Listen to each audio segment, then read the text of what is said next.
Twisted Eagles।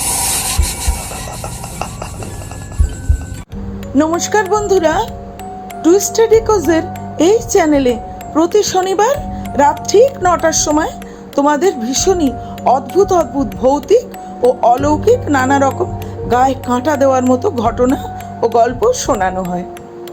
আজকের রোমাঞ্চকর সেই সব গল্প ও ঘটনা বলার এই আসরে তোমাদের সকলকে আরও একবার স্বাগত জানাই। ঘটনাগুলির সত্যি কোনো যুক্তিসম্মত ব্যাখ্যা কিন্তু খুঁজে পাওয়া যায় না, কিন্তু আমরা সকলেই ভয় পেতে ভালোবাসি, রোমাঞ্চিত হতে ভালোবাসি ও এই ধরনের গল্পগুলোকে তাড়িয়ে তাড়িয়ে উপভোগ করতেও ভালোবাসি আমরা। তাই আজ তোমাদের বলবো ঠিক তেমনই রোমাঞ্চিত হওয়ার মতনই একটি ঘটনা। তাহলে গল্পটি শুরু করি বন্ধুরা, শোনো তাহলে।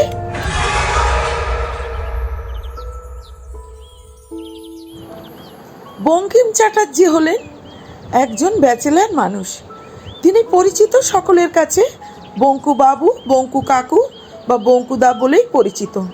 সারাটা জীবন তিনি মিলিটারি সার্ভিস করে কর্মসূত্রে দেশের বিভিন্ন জায়গায় ঘুরে ঘুরে বেরিয়েছেন, আর সেই সূত্রে তার ঝুলিতে নানা জায়গায় নানা রকম সম্ভব ও অসম্ভব সব গল্প ঘটনা জমে আছে। যখন বঙ্কুবাবুর বছর 50 বয়স, তখন তিনি মধ্য কলকাতার নিজের পৈতৃক 3তলা বাড়িটা তিনি নিজের জন্য 2টি ঘর রেখে পুরো বাড়িটাই মেস বাড়ি হিসেবে ভাড়া দিয়ে দেন। যেদিন ছুটির দিন থাকতো সেই দিনগুলোতে সন্ধ্যায় সেই মেস বাড়ির 3তলায় বঙ্কুবাবুর ঘরে চায়ের সাথে সাথে মেস বাড়িতে যারা থাকতো তাদের গল্পের আড্ডা বসতো। বঙ্কুবাবুর গল্পের শৈলী অর্থাৎ তার গল্প বলার শৈলী এমনই ছিল যে বঙ্কুবাবুর গল্প চলাকালীন কেউই সেই গল্পের আসর ছেড়ে উঠতে পারত না। সেই গল্পের ঘটনা যতই অবিশ্বাস্য হোক না কেন, মেসের সকলেই কিন্তু সেই সন্ধ্যায় বঙ্কুবাবুর সেই গল্পের আসরেই জমে যেত ও তারা কেউই সে গল্প ছেড়ে উঠে যেতে পারত না। শেষ পর্যন্ত তারা পুরো গল্পটা শুনতে বাধ্য হতো। এমনই এক ছুটির সন্ধ্যায় বঙ্কুবাবু যখন তার মেস বাড়িতে ফিরলেন, তখন তিনি দেখলেন যে মেসের সব ভাড়াটিয়ারা তার গল্পের আসরের অপেক্ষায় বসে আছে। বঙ্কুবাবুকে তারা বলল, দাদা আজ ফিরতে এত দেরি হলো কেন? তখন বঙ্কুবাবু তাদের বললেন যে রাস্তায় যানজটের যা অবস্থা, তাতে ঘরে যে সুস্থভাবে ফিরেছি এটাই অনেক। তখন তাদের মতো একজন বলল, বঙ্কুদা আপনি ঘরে থেকেই তো টাকা পেয়ে যান, আপনাকে তো আর আমাদের মতো চাকরির জন্য রোজ অফিসে বেরোতে হয় না, আপনি তো ঘরে থেকেই মাসে মাসে টাকা পেয়ে যান, বাড়ি ভাড়ার টাকা, পেনশনের টাকা, বাইরে বেরোনোর দরকার কি আপনার বলুন? তখন বঙ্কুবাবু তাকে বললেন, তোমাদের বয়সে আমি সীমান্তে পাহারা দিতাম, সারাদিন হাড় ভাঙা পরিশ্রমের পর রাতে যখন ঘুমোতে যেতাম তখন বিছানায় শুয়ে ভাবতাম, যাক আজকের দিনটা তাহলে প্রাণটা আমার বেঁচে গেল, মিলিটারিতে সার্ভিস করতাম বুঝলে। তখন তাদের মধ্যে একজন বঙ্কুবাবুকে বলল, আপনি তো দেশের বিভিন্ন জায়গায় ঘুরেছেন দাদা, আমাদের তো কোথাও যাওয়া হয় না, তা দাদা যাবেন নাকি একটু কোথাও বেড়াতে? মেসের ভাড়াটিয়াদের মধ্যে একজন বলল, চলুন না দাদা, এমন কোনো জায়গায় যেখানে সচরাচর কেউ যায় না, এই ধরুন উত্তরবঙ্গের ডুয়ার্সের কোনো গ্রামে, ওই সব জায়গায় তো সুন্দর প্রকৃতির রূপ, যাবেন দাদা চলুন। তখন বঙ্কুবাবু তাদের বললেন, তা যাবে নাকি তেমনই একটা জায়গায় যেখানে ভূতের দেখা পাবে? তখন সেই গল্পের আসরে সকলে বলে উঠল, মানে সেটা কোথায় দাদা? তখন বঙ্কুবাবু তাদের বললেন, ওই উত্তরবঙ্গেরই খুব রিমোট একটা গ্রামের ঘটনা এটা, শুনতে চাও নাকি তোমরা সেই ঘটনা? ওরা সকলে সমস্যারে তখন বলে উঠল, হ্যাঁ শুনবো, বলুন দাদা। বঙ্কুবাবু তখন তার আরামকে দাঁড়ায় বসে চায়ে চুমুক দিতে দিতে গল্প বলা শুরু করলেন, আর তার মেসের সব ভাড়াটিয়া শ্রোতারা ঘরের মেঝেতে 17 ইঞ্চির ওপরে বসে শুনতে লাগলো তার বলা সেই গল্প। বঙ্কুবাবু তখন বলতে শুরু করলেন, অনেক বছর আগের ঘটনা এটা, যখন বঙ্কুবাবু কলেজে পড়েন তখনকার সময়ের ঘটনা। তখন তার কলেজের এক বন্ধু নাম বিমল, তার দিদি ইরার সাথে ঘটে যাওয়া একটা সাংঘাতিক ঘটনা বলতে লাগলেন বঙ্কুবাবু। বঙ্কুবাবু বললেন, যখন তিনি কলেজে পড়েন তখন ইরাদি নার্সের নতুন চাকরি নিয়ে উত্তরবঙ্গের এক রিমোট গ্রামে সরকারি গ্রামীণ হসপিটালে জয়েন করেন। হসপিটালটা ছিল দোতলা, খুবই গ্রাম্য পরিবেশে অবস্থিত। সেই হসপিটালে অনতি দূরে দুটি হোস্টেল ছিল, একটি লেডিস হোস্টেল ও একটি ছেলেদের হোস্টেল। সুদূর কলকাতা থেকে বা অন্য অন্য জায়গা থেকে যেসব ছেলেমেয়েরা ওই হসপিটালে জয়েন করতো, তারা ওইখানকার ওই দুটি হোস্টেলে থাকতো। ছেলেরা ছেলেদের হোস্টেলে ও মেয়েরা ওই মেয়েদের হোস্টেলেই থাকতো। সেই হসপিটালটা ছিল একটি ছোট গ্রামীণ হসপিটাল। গ্রামের লোকেদের তাৎক্ষণিক প্রয়োজনীয় চিকিৎসা ও গ্রামীণ হসপিটালেই চলতো, অর্থাৎ ওই গ্রামীণ হসপিটালেই চলতো। আর যদি পেশেন্টদের কোনো এমার্জেন্সির প্রয়োজন হতো, তাহলে তাকে নিয়ে শহরের দিকে সদর বড় হসপিটালে নিয়ে যাওয়া হতো। পেশেন্টদের প্রাথমিক সব চিকিৎসা ওই গ্রামীণ ছোট হসপিটালেই চলতো। সেখানে চিকিৎসার ব্যবস্থা মন্দ ছিল না, সেখানে বেডের সংখ্যাও খারাপ ছিল না, সেখানে গ্রামের অনেক পেশেন্টরা ভর্তিও থাকতো। সেখানে ইরাদি নার্সের চাকরি নিয়ে গিয়েছিল। সেই হসপিটালে 2 জন বড় ডাক্তার, 4 জন ছোট ডাক্তার ও ইরাদিকে নিয়ে 12 জন নার্স ছিল। সেই হসপিটালে জনা 15-20 পেশেন্ট ভর্তি ছিল। যেদিন ইরাদি সেই হসপিটালে প্রথম জয়েন করে, সেই দিনই সেখানকার নার্স ইনচার্জ অর্থাৎ মেট্রন ইরাদিকে ডেকে বললেন, তুমি অল্প বয়সী মেয়ে, এই হসপিটালে নতুন এসেছো, এখন তোমার দিনের বেলায় ডিউটি থাকলেও তোমাকে কিন্তু পরে ইভিনিং ও নাইটেও ডিউটি করতে হবে, কারণ এখানে সকলকেই শিফটিং ডিউটি করতে হয়।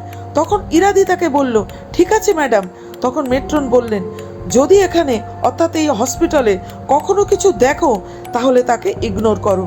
অর্থাৎ যদি কখনো এখানে কোনো অদ্ভুত বা অতিপ্রাকৃতিক কিছু দেখো, তো সেটা নিয়ে মাথা ঘামিও না, আর তার কোনো সত্যতাও খোঁজার চেষ্টা করো না তুমি, তবে ইন্ডিভিজুয়ালি আমাকে বলতে পারো সে বিষয়ে।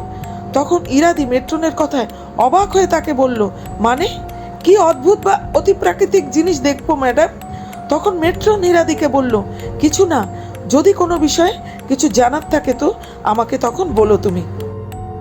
এরপরে সপ্তাহখানেক ইরাদির মর্নিংয়ের দিকে ডিউটি পড়লো, আর মর্নিংয়ের ডিউটি তার থাকতো সকাল 8টা থেকে বিকেল 5টা পর্যন্ত।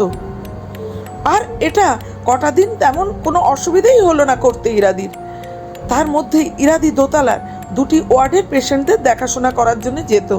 সে অদ্ভুতভাবে দেখতো যে ওপরের সিঁড়ি থেকে উঠেই অপারেশন থিয়েটারটা সবসময় বন্ধ করা থাকে, আর তার ডান দিকের করিডোর থেকে একটু গিয়েই পরপর 2টি পেশেন্ট ওয়ার্ড আছে, মানে জেনারেল ওয়ার্ড। সেখানে ডিউটিতে থাকা একজন পুরনো নার্সকে ইরাদি জিজ্ঞেস করলো, দোতলার অপারেশন থিয়েটারে কোনো অপারেশন হয় না? কেন হয় না? আমি এই 10 দিন হলো এখানে এসেছি, কখনো তো অপারেশন থিয়েটারটা খোলাই থাকে না, কেন? তখন ইরাদিকে তার কলিগ বলল, আছো তো, সব আস্তে আস্তে জানতে পারবে, তবে ওই অপারেশন থিয়েটার অনেক বছর খোলা হয় না। এই কথা শুনে ইরাদি সেই মুহূর্তে কোনো প্রশ্ন করলো না। সে বুঝতে পারলো যে এরা কেউ কিছুই বলবে না, আর এই কর্মস্থল সম্পর্কে যেটা জানার তাকে সেটা নিজেকেই জেনে নিতে হবে। এরপর ইরাদির ইভিনিং শিফটে ডিউটি পড়লো। সেই সময় তার সাথে একটা খুব ভয়ানক অদ্ভুত একটা ঘটনা ঘটলো। এরপর ইরাদির ইভিনিং শিফটে ডিউটি পড়লো। সেই সময় তার সাথে একটা খুব ভয়ানক অদ্ভুত একটা ঘটনা ঘটলো। মানে তার সাথে অদ্ভুত ঘটনা ঘটা শুরু হলো সেই দিন থেকে। সেই দিন সন্ধ্যা 7:30 নাগাদ ইরাদি দোতলায় একটা ওয়ার্ডে ডিউটিতে গেল। ওয়ার্ডে ঢুকে সে দেখলো 2 জন পেশেন্ট ঘুমাচ্ছে, কিন্তু কোনার দিকের পেশেন্টটা বাবা গো মা গো বলে খুব চিৎকার করছে। ইরাদি দেখলো সেই পেশেন্টটা রোগ যন্ত্রণায় খুব ছটফট করছে। ইরাদিকে সে ডেকে বলছে, ও সিস্টার, আর পারছি না সিস্টার, আমাকে আপনি বাঁচান। ইরাদি তাকে বলল, কি হয়েছে বলে সে প্রায় দৌড়েই সে পেশেন্টের বেডের কাছে গেল তাকে সাহায্য করার জন্য। আর কাছে গিয়েই সে যা দেখলো তাতে ইরাদির মাথা ঘুরে গেল। সে দেখলো কোথায় পেশেন্ট, সেখানে তো কেউ নেই। বিছানায় সাদা চাদর টান টান করে পাতা রয়েছে, সেখানে কেউ শুয়েই ছিল না। তাহলে সেই বেডের চাদর অমন টান টান করে পাতা থাকতো না।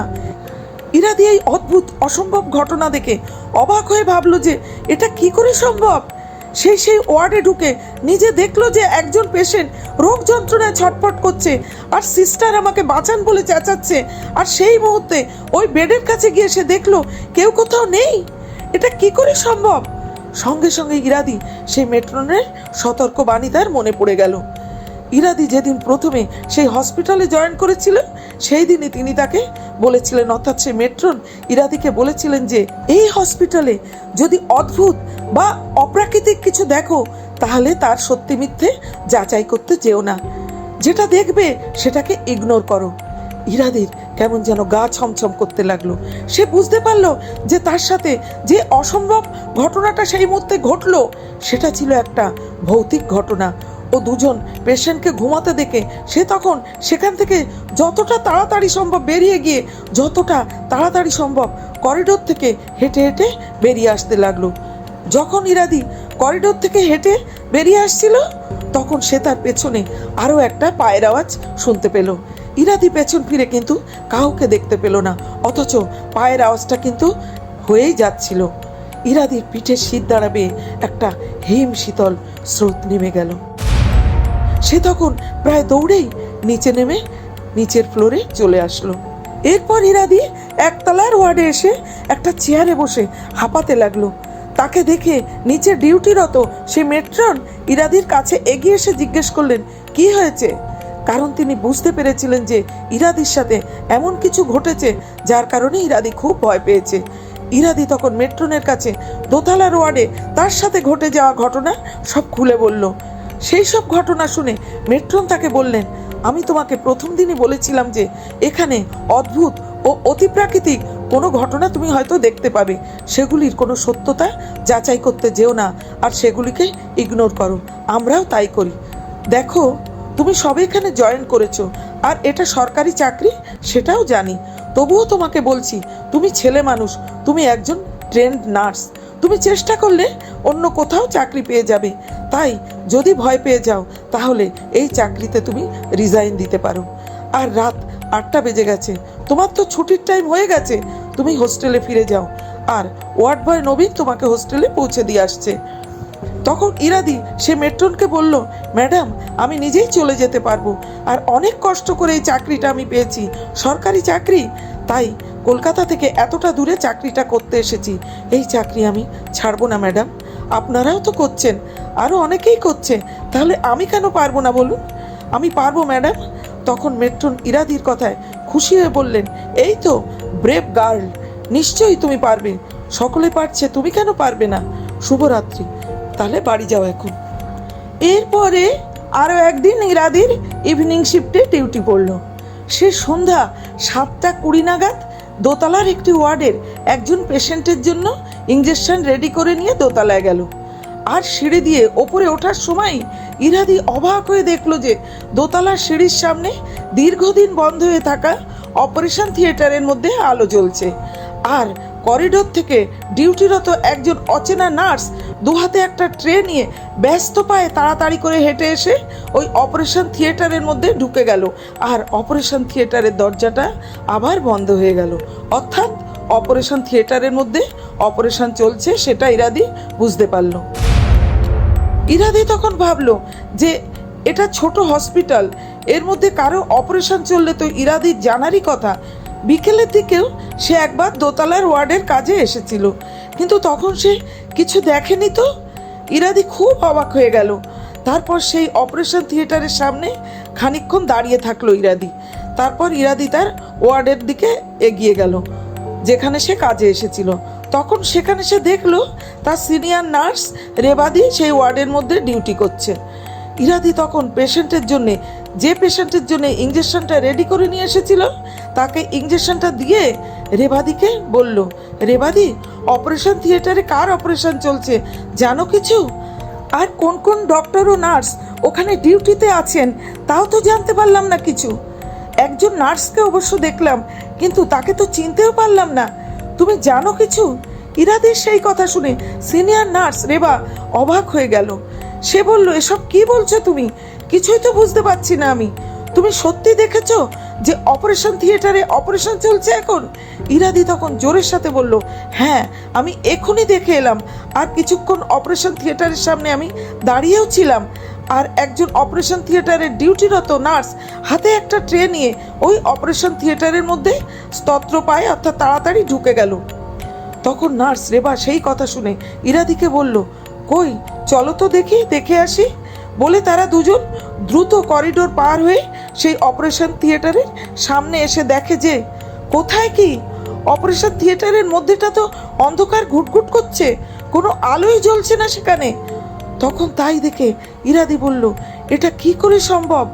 আমি তো এক্ষুনি দেখে গেলাম। তখন রেবাদি ইরাদিকে আশ্বস্ত করে বলল, তুমি যেটা দেখেছো সেটা যে ভুল দেখেছো তা না, কিন্তু সেটা ছিল একটি ভৌতিক ইলিউশন। ওটা আমাদের সাথেও মাঝে মাঝে হয়, আমরা গুরুত্ব দিই না। আসলে ওই অপারেশন থিয়েটারটা বহু বছর কোনো অপারেশন হয়ই না ওর মধ্যে। কোনো এক অজানা কারণে ওই অপারেশন থিয়েটারটা খোলা বারণ আছে।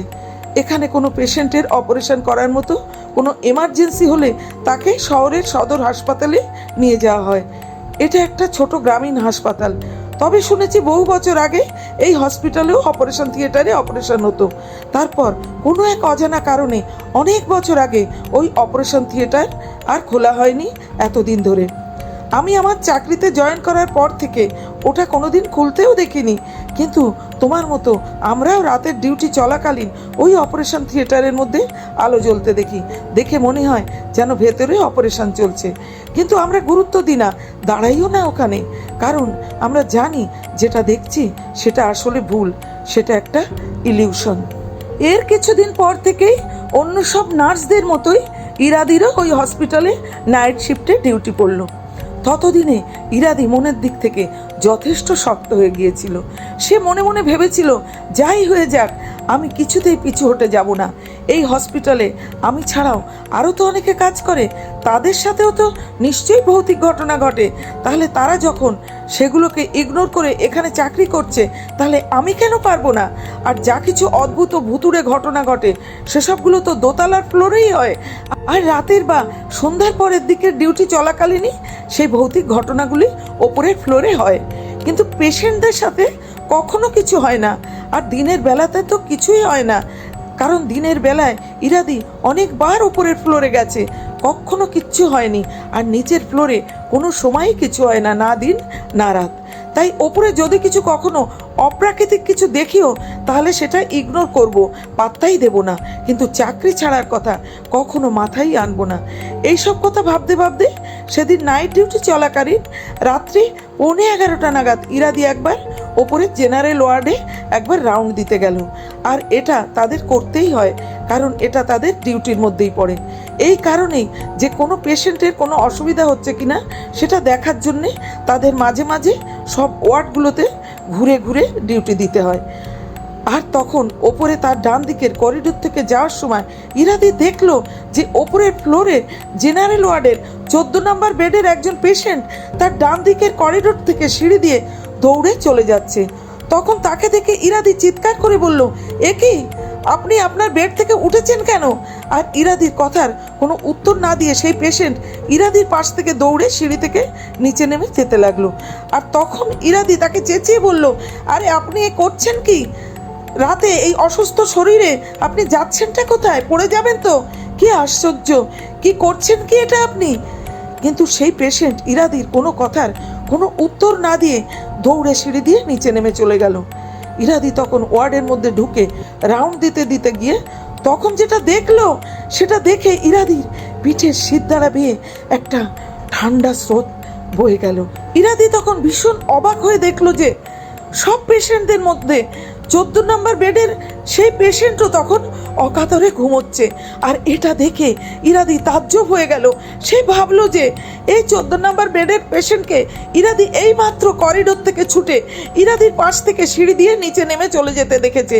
তাহলে তখন ইরাদি কাকে দেখলো এটা ভেবে ইরাদির মাথা ঘুরতে লাগলো। তার মনে হচ্ছিল যে সেই মুহূর্তে সে অজ্ঞান হয়ে পড়ে যাবে, কারণ 14 নম্বর বেডের যে পেশেন্টকে ইরাদি করিডোর দিয়ে সামনে থেকে তাকে ছুটে সিঁড়ি দিয়ে নিচে নেমে যেতে দেখলো, সেই পেশেন্ট তখন ইরাদির চোখের সামনেই নিজের বেডেই শুয়ে তখন ঘুমোচ্ছিল।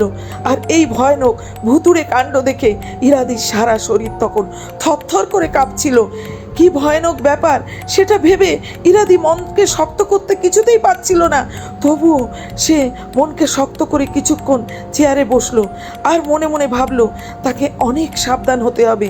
এই কথা ভেবে ইরাদি সেখান থেকে উঠে মুহূর্তে তাড়াতাড়ি করে নিচের ফ্লোরে নেমে চলে গেল। এরপর সপ্তাহখানেক ইরাদির জেনারেল ডিউটি পড়ল ও তারপর পুনরায় ইরাদির নাইট শিফটে আবার ডিউটি পড়ল। সব নার্সদেরই এমন ঘুরিয়ে ফিরিয়ে শিফটিং ডিউটি পড়ে। নাইটে রাত 8টাতে ডিউটিতে জয়েন করতে হয় আর পরের দিন সকাল 8টা পর্যন্ত তাদের ডিউটি থাকে। সেদিন রাত 8টা নাগাদ হসপিটালে ডিউটিতে জয়েন করার পর নিচের ফ্লোরেই ডিউটি দিচ্ছিল ইরাদি। তারপর সেদিন মনকে শক্ত রেখে ইরাদি রাতের দিকে 11:30 নাগাদ একবার মনকে খুব শক্ত করে দোতলা ওয়ার্ডে রাউন্ড দিতে গেল। ও সেখানে গিয়ে জেনারেল ওয়ার্ড দুটোতে রাউন্ড দিতে গিয়ে সে দেখলো যে পেশেন্টরা ঘুমোচ্ছে।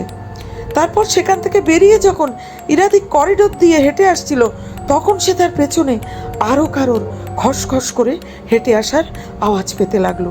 ইরাদি তখনই দাঁড়িয়ে পড়লো ও পেছন ফিরে তাকালো। তখন তার পেছনে পায়ের আওয়াজটাও কিন্তু থেমে গেল। ইরাদি পেছন ফিরে দেখলো কেউ কোথাও নেই। ইরাদি আবার করিডোর দিয়ে হাঁটতে শুরু করলো। পুনরায় তার পিছনে আবার সেই পায়ের খসখস করে হেঁটে আসার আওয়াজটা সে পেতে লাগলো। আর প্রায় সময় ভৌতিক ঘটনার সম্মুখীন হতে হতে ইরাদির তখন ভয়ের থেকে রাগই হচ্ছিল বেশি। ইরাদি তখন পেছন ফিরে দাঁড়িয়ে জোরে জোরে বলল, কে তুমি? সাহস থাকলে সামনে এসো, পিছন পিছন আসছো কেন? তারপর পা চালিয়ে ইরাদি সিঁড়ি দিয়ে নিচে নামতে লাগলো। আর তারপরেই ইরাদি পেছন থেকে প্রবল একটা জোরে ধাক্কা খেলো, যেন অদৃশ্য কেউ দুহাতে প্রবল জোরে ইরাদিকে পিছন দিক থেকে সজোরে ধাক্কা মারলো। আর সেই প্রবল জোরে ধাক্কা খেয়ে ইরাদি তখন সিঁড়ি থেকে কটা সিঁড়ি পার হয়ে সচাপটে একেবারে নিচের মেঝেতে গিয়ে পড়লো, মানে একতলায় গিয়ে পড়লো ইরাদি। মেঝেতে পড়েই নিচের ফ্লোরে পড়ে যন্ত্রণায় ইরাদি চেঁচিয়ে উঠল। আর সঙ্গে সঙ্গে নিচের ফ্লোরে ডিউটিরত সকলে দৌড়ে এসে ইরাদিকে তুলে নিয়ে বেডে শুয়ে দিল। ইরাদি যন্ত্রণায় চিৎকার করতে লাগলো ও তার পায়ে ও কোমরে চোট লেগেছিল। ও সঙ্গে সঙ্গে ইরাদির পায়ে ও কোমরের এক্সরে হলো। দেখা গেল তার পায়ে অর্থাৎ তার বাম পায়ের 3টে হাড় ফেটে গেছে, কিন্তু কোমরে খুব চোট লেগেছিল তার। ইরাদির বাম পায়ে প্লাস্টার হলো, কোমরে বেল্ট দেওয়া হলো। এরপর তাকে সেই হসপিটালে 3 মাস একেবারে বেড রেস্টে থাকতে হলো। ইরাদি একটু সুস্থ হয়ে হসপিটালে সকলকে বলল যে সেদিন রাতে সে দোতলায় করিডোর থেকে হেঁটে আসতে আসতে পিছন দিক থেকে সে খসখস করে আরও কারোর পায়ের আওয়াজ পাচ্ছিল। তখন ইরাদি পেছন ফিরে কাউকে কিন্তু দেখতে পায়নি। তখন সে ঘুরে দাঁড়িয়ে বলেছিল, কে তুমি? সাহস থাকলে সামনে এসো, পিছন পিছন আসছো কেন? আর এরপরেই সিঁড়ি থেকে নামার সময় পিছন থেকে ওই প্রবল ধাক্কাটা ইরাদি খেয়েছে। সেই কথা শুনে হসপিটালের সকলে ইরাদিকে বলল, তুমি চ্যালেঞ্জ করতে গেলে কেন? তুমি তো চুপচাপ নেমে এসে চলে আসতে পারতে। তুমি চ্যালেঞ্জটা না করলে কিন্তু এই ধাক্কাটা তোমায় খেতে হতো না। সেই কথা শুনে হসপিটালের সকলে ইরাদিকে বলল, তুমি চ্যালেঞ্জ করতে গেলে কেন? তুমি চুপচাপ তো নেমে চলে আসতে পারতে। তুমি চ্যালেঞ্জ না করলে এই ধাক্কাটা তোমার খেতে হতো না। তারপর পুরোপুরি সুস্থ হয়ে ইরাদি যেদিন হসপিটালে আবার ডিউটি জয়েন করলো তখন তাকে বলা হলো কখনো যেন কেউ আর রাতের ডিউটিতে দোতলার ফ্লোরে একা আর না যায়, সবসময় যেন দুজনে একসাথে যায়। আর আরও 1 মাসের জন্য ইরাদির সিঁড়ি ভাঙায় ডাক্তারের বারণ হয়ে গেল, কারণ ইরাদির পায়ে 3টি হাড় ফেটে গিয়ে প্লাস্টার হয়েছিল। পুরোপুরি সুস্থ হয়ে ইরাদি যখন হসপিটালের ডিউটিতে জয়েন করলো তখন প্রথম 1 মাস ইরাদির সিঁড়ি ভাঙা বারণ ছিল বলে তাকে দোতলার ডিউটি করতে যেতে হলো না। কিন্তু এর 1 মাস পরে যখন ইরাদিকে আবার দোতলার ডিউটির জন্য যেতে হলো তখন ইরাদি রেবা নার্সের সাথে রাতের ডিউটিতে সেবারে গিয়েছিল, কারণ দোতলার রাতের ডিউটিতে সকলেরই একা যাওয়া বারণ ছিল। কিন্তু সেবারে এমন একটা সাংঘাতিক ভৌতিক ঘটনা ইরাদির সাথে ঘটলো যে ভৌতিক ঘটনাটা সব ভৌতিক ঘটনাকে ছাড়িয়ে গেল। এটা যেদিনকার ঘটনা সেদিন সন্ধ্যার পর থেকে খুব ঝড় বৃষ্টি হচ্ছিল। গ্রামের এক প্রান্তে একটি পুরনো বাড়ি ঝড় বৃষ্টিতে ভেঙে পড়ে গিয়ে এক পরিবারের 3 ব্যক্তি জখম হয়ে ওই হসপিটালে ভর্তি হয়েছিল। তাদের মধ্যে একজনের অবস্থা ছিল খুবই গুরুতর। তার বাম দিকের ঘাড়ের হাড় ভেঙে টুকরো টুকরো হয়ে গিয়েছিল। তার ঘাড়ে অপারেশনের দরকার ছিল। মাথার বাম দিকটা ফেটে প্রায় থেতলেই গিয়েছিল, কিন্তু ওই হসপিটালে অপারেশন করা অনেক কাল বন্ধ ছিল।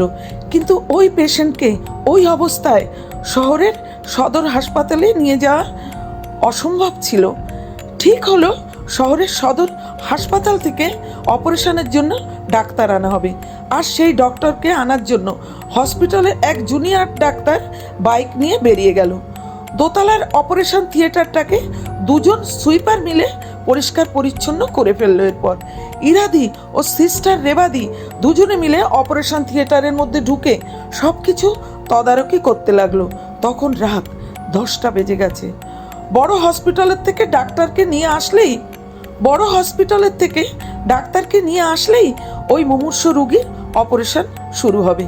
রেবাদি ইরাদিকে বলছিল, পাশের ওয়ার্ডটা এক মুহূর্ত একটা রাউন্ড মেরে আসি, কি বলো? কারণ সন্ধ্যার পর থেকে একবারও যাইনি ওখানে। ইরাদি তখন বলল, ঠিক আছে, তুমি ঘুরে এসো, আমি অপারেশন করার ওটি ইনস্ট্রুমেন্টগুলো একটু স্টেরিলাইজ করতে থাকি। সিস্টার রেবাদি পাশের ওয়ার্ডে রাউন্ড দিতে গেল। ইরাদি তখন এক মনে সেই ইনস্ট্রুমেন্টগুলোকে স্টেরিলাইজ করতে লাগলো। যে কোনো মুহূর্তে ডক্টর চলে আসবে ও অপারেশন শুরু হবে। এমন সময় ইরাদির পেছন থেকে গুনগুন করে চাপা গলায় কথা বলার আওয়াজ হতে লাগলো। ইরাদি দেখলো সেখানে একজনের অপারেশন চলছে। 5 ডক্টর ও নার্স মিলে অপারেশন করছে। ইরাদি সেটা দেখে বলে উঠল, মানে কে আপনারা? আর ওটি ইনস্ট্রুমেন্টগুলো তো আমার কাছে, আমি সেগুলোকে স্টেরিলাইজ করছি। তাহলে আপনারা ইনস্ট্রুমেন্ট পেলেন কি করে যে অপারেশন করছেন? আর মুহূর্তের মধ্যে আপনারা এখানে আসলেন কি করে? কোথা থেকে আসলেন? মুহূর্তের মধ্যে এসব হলো কি করে? কে আপনারা?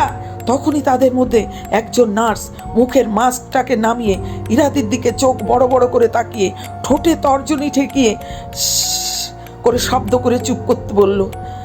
আর অদ্ভুতভাবে ইরাদি তখন দেখলো যে সেই নার্সটা অন্য কেউ না, সেটা সে নিজেই। আর এটা দেখে ইরাদি ভয়ে চিৎকার করে উঠল। সে তখন দেখলো অপারেশনরত অন্য ডক্টর ও নার্সরা তখন ঘাড় ঘুরিয়ে চোখ কটমট করে ইরাদির দিকে সকলে একসাথে তাকিয়ে আছে। আর তাদের চোখগুলো সব জবা ফুলের মতো টকটকে লাল, ধকধক করে জ্বলছে তাদের চোখগুলো। এই অসম্ভব অপ্রাকৃতিক ঘটনা দেখে ইরাদি বাঁচাও করতে করতে দৌড়ে দরজা খুলে বাইরে বেরোতে গিয়ে দেখলো দরজাটা লক হয়ে আছে। সেটা সে কিছুতেই খুলতে পারছিল না। ইরাদি তখন ভয়ে থরথর করে কাঁপতে কাঁপতে সেখানেই অজ্ঞান হয়ে পড়ে গেল। এরপর যখন ইরাদির জ্ঞান ফিরল, তখন সে দেখলো যে সে নিচের ফ্লোরের একটি ওয়ার্ডের বেডে শুয়ে আছে। সিস্টার রেবাদি তাকে বলল যে দোতলার ওয়ার্ডে রাউন্ড মেরে এসে সে দেখে দোতলার অপারেশন থিয়েটারের দরজার সামনে ইরাদি অজ্ঞান হয়ে পড়েছিল। তারপর তাকে নিচের ওয়ার্ডে নামিয়ে আনা হয়। পরের দিন সুস্থ হওয়ার পর ইরাদিকে হসপিটাল থেকে ছেড়ে দেওয়া হয়। এরপরেই ইরাদি ওই হসপিটালের চাকরিতে রেজিগনেশন দিয়ে কলকাতায় নিজের বাড়িতে ফিরে আসে। পরবর্তীকালে সে একটি বড় বেসরকারি হসপিটালে নার্সের কাজে জয়েন করে ও এরপর যখন অনেক বছর পরে সে রিটায়ার করে, তখন সে ছিল সেই বেসরকারি হসপিটালের নার্স ইনচার্জ, বড় মেট্রন। বন্ধুরা, তাহলে আজ গল্পটা এখানেই রাখছি। আবার তোমাদের কাছে আসবো এমনই কোনো ভৌতিক ও অলৌকিক রোমাঞ্চকর গল্প ও ঘটনার ডালি সাজিয়ে নিয়ে এই চ্যানেলে সামনের শনিবার রাত ঠিক 9টার সময়। আর ততক্ষণের জন্য টাটা, শুভরাত্রি বন্ধুরা। কেমন লাগলো গল্পগুলো জানাতে ভুলবেন না। লাইক, কমেন্ট আর শেয়ার করবেন, আর ভালো লাগলে সাবস্ক্রাইব করবেন। আর যদি ভালো না লাগে